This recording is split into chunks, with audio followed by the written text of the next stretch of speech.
right, it is time for Friday Reads.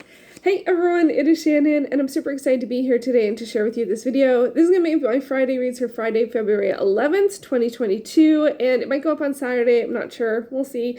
Yeah, I wasn't even sure if I was going to be able to film this video. I wasn't feeling so great. Things in Canada are a little...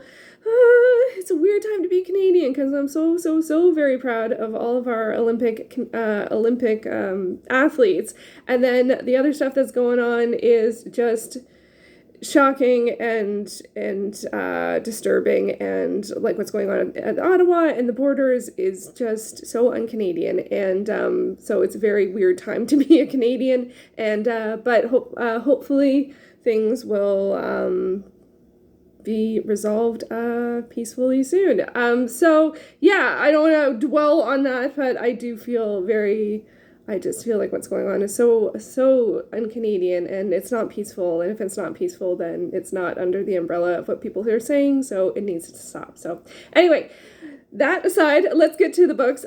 So in my Friday Reads videos, I share the books that I finished, the books I started, and anything interesting about books that I'm carrying over week to week. Two of the finishes I had are actually from my TBR jar, so I wasn't sure if I should hold those for a wrap-up video like I did with the one that I posted for my first TBR jar, but they're mostly what I read this week, so I kind of feel like this is the place to talk about them, so let's talk about them.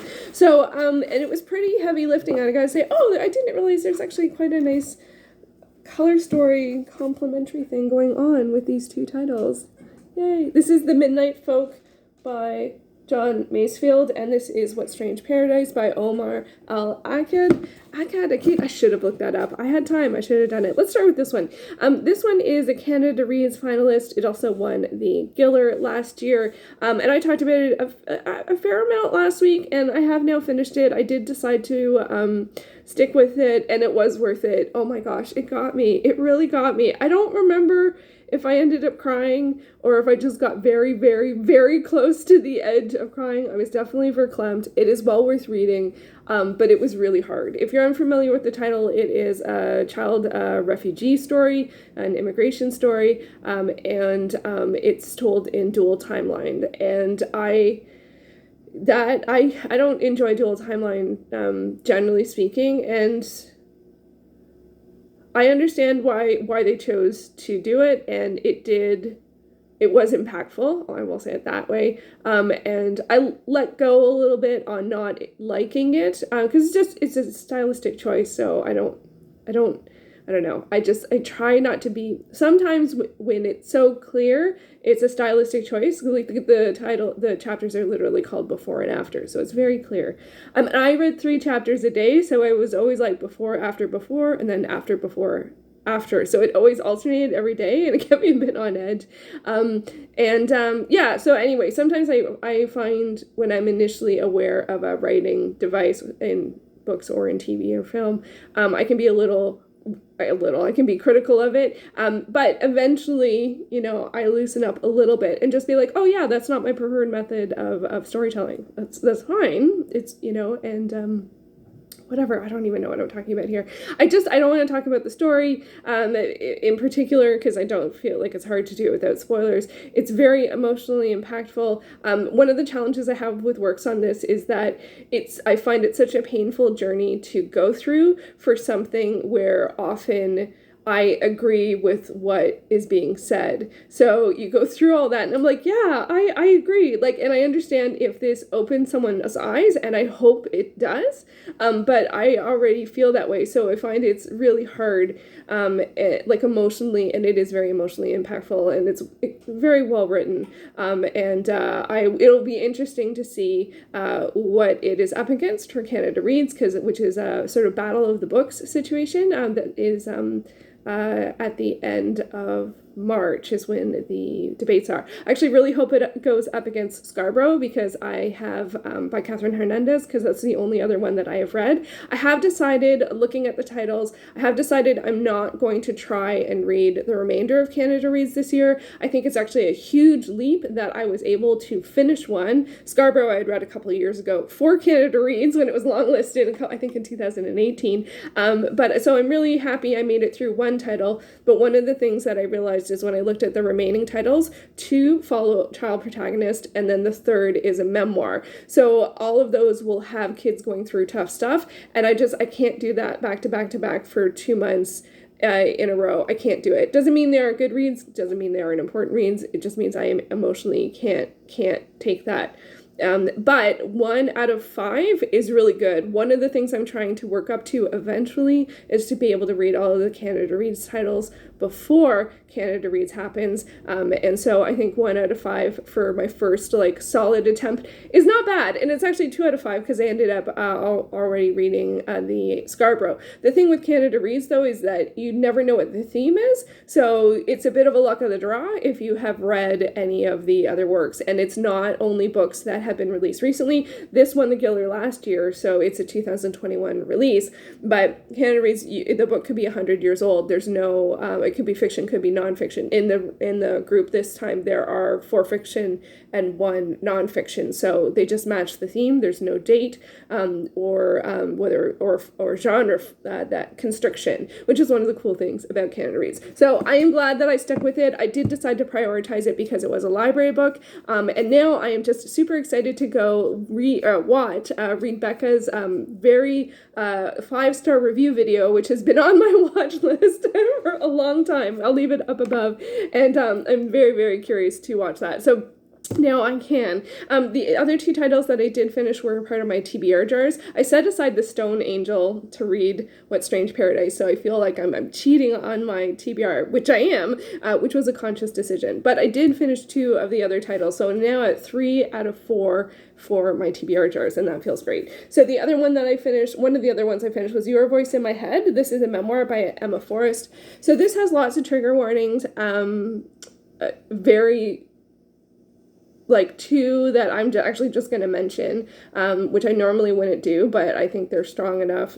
It doesn't, different triggers don't need different strengths, but I'm just going to mention 2 of them. So I'll put the book right here, and when I move the book away, I'll have already said what the trigger warnings are. So the trigger warnings for this one are cutting and suicidal thoughts and actions. So okay, so trigger warnings have been said, and there are more. There's a fair amount more. There is also one term that is repeatedly used that is not appropriate, but I only heard about it not being appropriate in sort of the last 5 years. If I can find an article about that, I'll put it down below. It's usually used in short form, so it is a term that has been in books, film, TV for the past 20 years, very commonly, and I didn't know about it and that it wasn't appropriate, but it's not. Anyway, so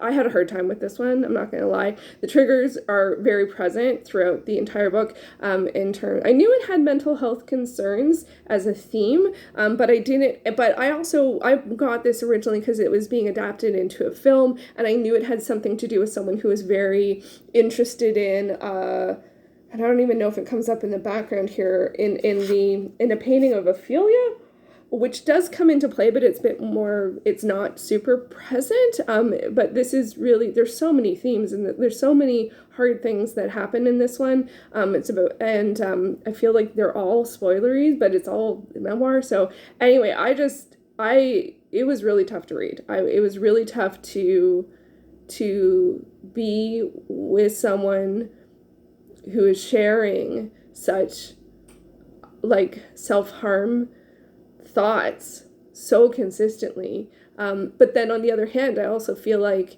is it important to be there to hear that, for that person? I know this is over time and space and stuff like that, but it and then is it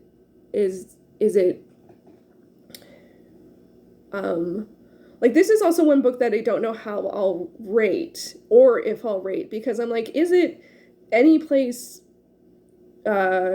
appropriate for me to be critical or analytical of the writing of someone sharing such challenging things that they're going through in their life? That being said, they are a writer, so it's not like this is their only work. I don't know. And I will say that towards the back half of it, or actually throughout a lot of it has to do with is centered around different romantic relationships. And some of them, I was just like, I'm not feeling, should that be your focus right now? Like when you're going through all of the, anyway, I don't know. It was just harrowing. Yeah. More honest and witty than harrowing. I don't know. I found it really, harrowing is tough. Harrowing is tough to be with. So anyway, I did finish it. I'm still processing it, and it is making me think. I'm glad I stuck with it, but I had no idea the level of severity of the challenges and the emotional level that the author was facing, and so that made it a challenging read for me. So I am a bit of a loss at what to say about that one, and I guess I will look up to see if there is more information about the film. But also, even just the title, Your Voice in My Head, and sometimes she had mentioned, it's tough when there's voices in your head. I'm like, when are there voices in your head? Like, is it so interspersed with like the regular thinking? Like, am I missing when it's different, or do you not know when it's different? I don't know. Like, I found myself being confused, which feels legit, like in terms of the experience that they were having, but I was at a loss for most of it, which maybe is completely valid, because maybe that is very representational of the experience the author was having. I don't know. I found it a tough read. Let me know if you've read it or heard of it. It's not one that, it's one that I avoided looking at reviews because it's a memoir, and oftentimes when things are memoirs or nonfiction, people have no worries about saying spoilers. I do have to say there is a famous person mentioned repeatedly that I resisted Googling, and I think I will, because I don't know how important it is to know who it was, and they talk about in the book, this sort of, like what it's like to be that close to a famous person, blah, blah, blah. So, and I also realized that those kind of memoirs or autobiographies I used to be interested in, like sort of celebrity-ish thing, and I'm not. Like, now I'm more interested in memoirs where people are talking about like art or their life, the things that what they're thinking about, the change they want to make in the world, or how they've been impacted by things. So this I did buy in 2012. It was part of my 2015 book to film challenge, which I picked like 11 or 12, and this was one of the ones I didn't get to, which I was surprised at the time. I burned out. Year-long challenges for me are tough. That's why I like picking lots of things, and then I can sort of change what I focus on throughout the year. But I used to do like one book to film list per year, and this was part of 2015, and so I used to really be interested in stuff this is more sort of celebrity adjacent, I guess you would say, and I used to be curious about that, and now I'm not so much anymore. I'm more interested in people talking about their craft, or their how they see the world, or what they want to bring to the world, or those kinds of things, and it's not better or worse. It's just that my focus or interest has shifted over the years, and this, I was like, it was being adapted, it was nonfiction. I always like to have a nonfiction when I'm working on book to film adaptations. It just hit the mark, and I just did not know so much about it, which is the chance that I take when I don't, because I like to avoid spoilers. Anyway, so next up for my jar picks, my TBR jar picks, I have The Midnight Folk by John Masefield. So this is a kid's book from 1927. I talked about it, I think, a fair amount last week. It is illustrated, and some of the illustrations really are quite wonderful. But I had so much trouble understanding this one, and I feel a little embarrassed to say that, but like, there's no chapter breaks at all, and so there's no chapters. It's all just one big long, like, so that was really tough. So I just read 20 pages a day, which took me like half an hour, and I just was like, Anyway, and I read these three books, these three plus Wedge Strange Paradise every day, like 5 days a week for 2 weeks in a row, and I dedicated an hour. So I read them sort of collectively. There was sort of a collective experience. This one follows a kid. It's kind of mostly an adventure story about his family history. It's a bit of a treasure hunt situation, but I found it really hard to understand actually what was going on. There were sort of like animal friends, but I couldn't get a sense of like if that was fantasy or reality, or if it was make-believe, or there were times like it felt like he was asleep or he was not asleep. Was he making this up? There were other characters that he finds or he talks to. There's some that are just like neighbors and stuff that are clear like that's his neighbor, but there was a lot of other people that I'm like, are they actually there? How is he talking to this person? How is he in the situation? How did he get there? And not a lot of connection between the scenes, like in, because it just kept going. There also is, I didn't like, this has what a lot of fantasy books unfortunately have. It has a very negative portrayal of mostly response to, and this is a bit of a spoiler, so I'm sorry about that, but it does impact my I don't know if I can say it. Anyway, maybe I won't say it. It's too much of a spoiler. But it has a negative portrayal of a certain type that is going to get me off board if I'm on board. I'll say it that way. So it had that, and I was very mad about that. Not only was it negative about that, it also decided to use what that group was using for themselves, but then also still want to portray them in a bad light. So I didn't like that. So so it's been, my focus this week has really been to be finishing those titles. It's one of the reasons why this video might be going up a little late, is I wanted to make sure that I finished them, and I did. So I'm very, very happy about that. And I did also finish Werewolf Skin. I read this mostly watching either the curling or the snowboarding, because they have there was very natural breaks, and curling's long. Mind you, something is happening most of the time. Even when they go to commercial, they're still throwing their first stones. But I did finish Werewolf Skin. I'm very close to finishing all of Goosebumps, and this one was great. I really enjoyed it. It was a lot of fun. I almost wish I had saved it for last. I can't remember. I think there is one that I'm saving for last. Maybe one set at a camp. This was a kid goes to visit his aunt and uncle for 2 weeks around Halloween, although Halloween is in a super long theme, super present theme in it. And he, just hijinks, and it had some twists and turns that I didn't expect, and I really enjoyed it. I also have started reading Heartstopper. So this is like a perfect remedy to the heaviness of all of the titles. This is volume 4. It is LGBT graphic novel romance. I think it's YA. The guys are in high school, and loving it, continuing to love it. So this one has some tougher themes in it, but there is so much love in this book, and I just absolutely love it. And other than that, it has been all Olympics all the time. It's one of the reasons why my reading hasn't been quite as on this week, is because I've been watching the Olympics. And as I said earlier, it's been a really weird week for Canada to have this sort of, being so excited about the Olympics. And we've actually done quite well. I have no idea what the numbers are. I like watching the Canadians. I watch a fair amount of the snowboarding and the snow cross. Oh, wow.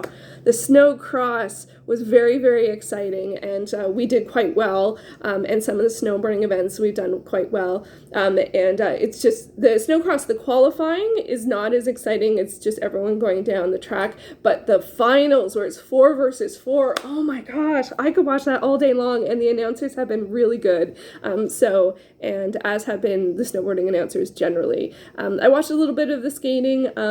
I find there's so much involved with the skating. I never know whether this is how, the programs are long, and I never know, is this the final? Is this going to result in a medal? Which isn't necessarily the most important thing to me, but it's so focused on the technical, and for the men's, if it's so focused on the quad, and I remember, gotta say, I remember when there weren't quads. I remember watching Elvis Stoico land the first quad, and but it also changed everything, and it made it much more technical. I don't know. It's not my I watch it occasionally, but it's not, my heart's not there because of that sort of technical element. But I like the ones that have a performative element, like a lot of the snowboarding does. I like the ones that are races against people, so that's been fun. And also strategy. So of course for me, I like watching a lot of the curling has been exciting. But the mixed doubles was interesting, that I've never watched before, but now we're into both the men's and women's have their matches. It's still in round robin, so there's still a lot to go, and there are a lot of games, and they are quite long. So I'm a little pick and choosy on it a little bit, and I do have the announcers that I like a little better than others, which I'm a little sad to say.